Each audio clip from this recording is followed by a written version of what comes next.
sorry ahead of time. I have to do this assignment. Okay, so hello, my name is Kimberly Lopez, and the claim I will be responding to today was unfortunately not very clearly stated, but my interpretation of the speech led me to conclude that the intended proposition was accepting more Palestinian refugees in America will benefit humanity. So for my opponent's first claims, first one, she doesn't really declare a claim, but she does go into an overview of the origin, relocation, and number of refugees involved in the 1948 Arab-Israeli War.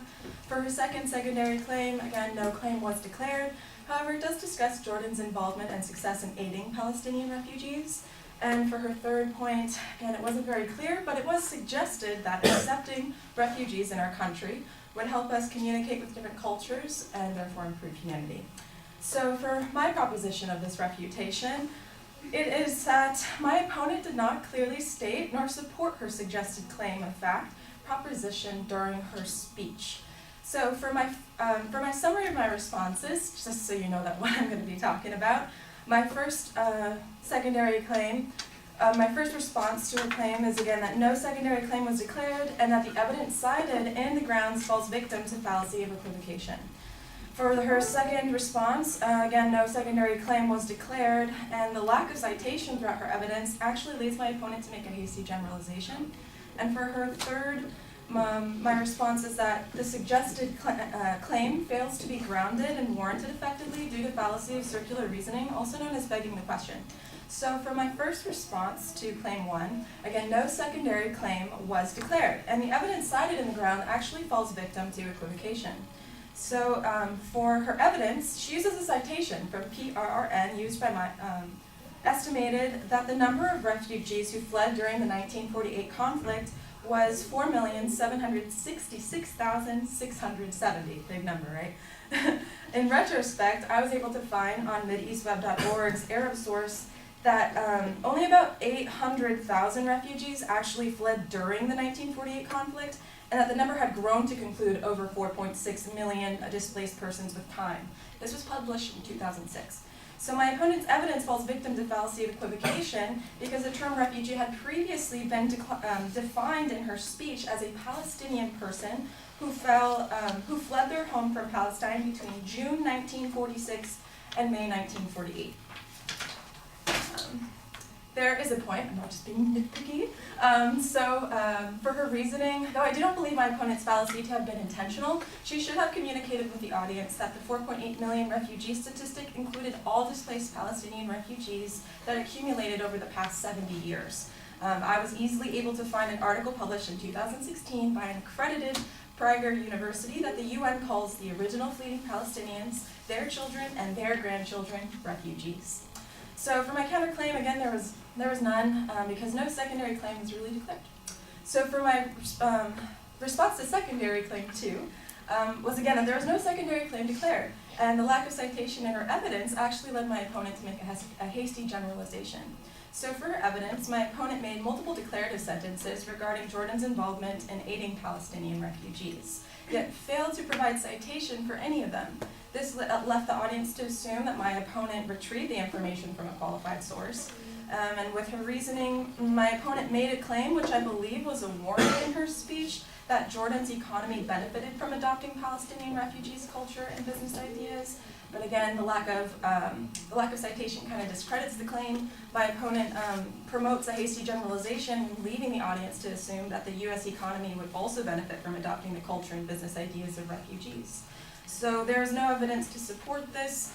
So my counterclaim, again, I didn't really find one. In my research, I was actually able to conclude that the IINnews.org said that each influx of refugees in Jordan had added jobs, cash, and diversity to the economy.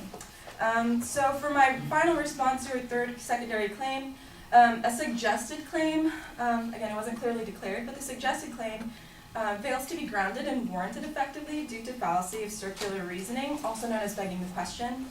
So in her evidence, again, no citation was offered to validate any of the supporting claims made by my opponent, and in her reasoning, she claims, if we accept more refugees in our country, that will help us to communicate with people from different cultures and share our ideas together.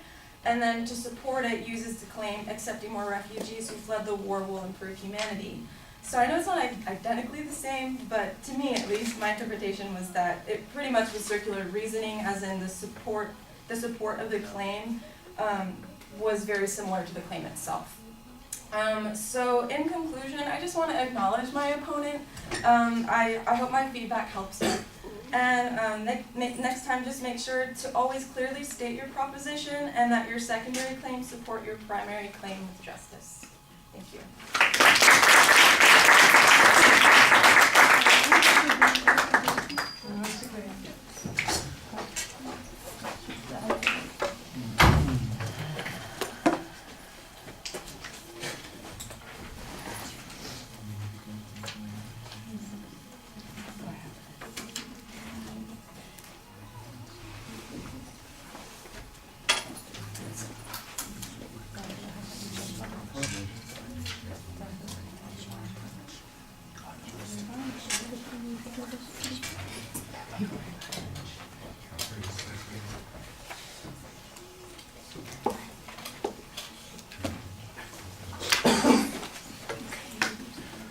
All right, Kimberly, the challenge at the beginning that there's not a clear claim and that even the secondary points are not really declarative statements or inferences, I think is a reasonable position to take. It's not clear what it is that the advocate's asking us to believe, and that you're going to make an interpretation as to what those possible arguments are. I think that's a reasonable strategy.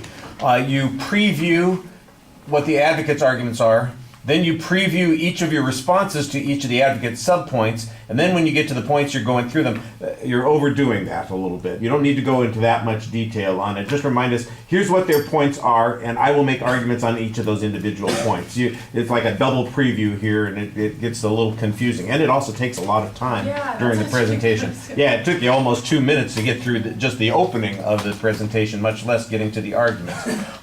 I think that you've got a reasonable challenge that you're making that suggests that we don't really know what inference is being drawn on those claims. You do a good job by summarizing what the advocate's claim was and then trying to explain what you thought that claim meant.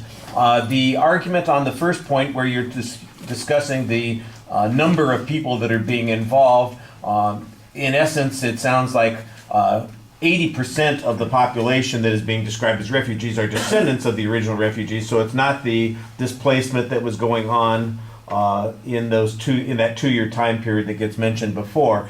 And so although they might be classified as refugees by the UN, the truth is that they were not displaced persons because they pretty much are occupying the spaces that they were born in. That there might be something problematic about that. That would be something that would be required for the advocate to have argued. And I think that that's the way you want to present that point. I thought your analysis on that was pretty reasonable. The transition to the next point was also very clear.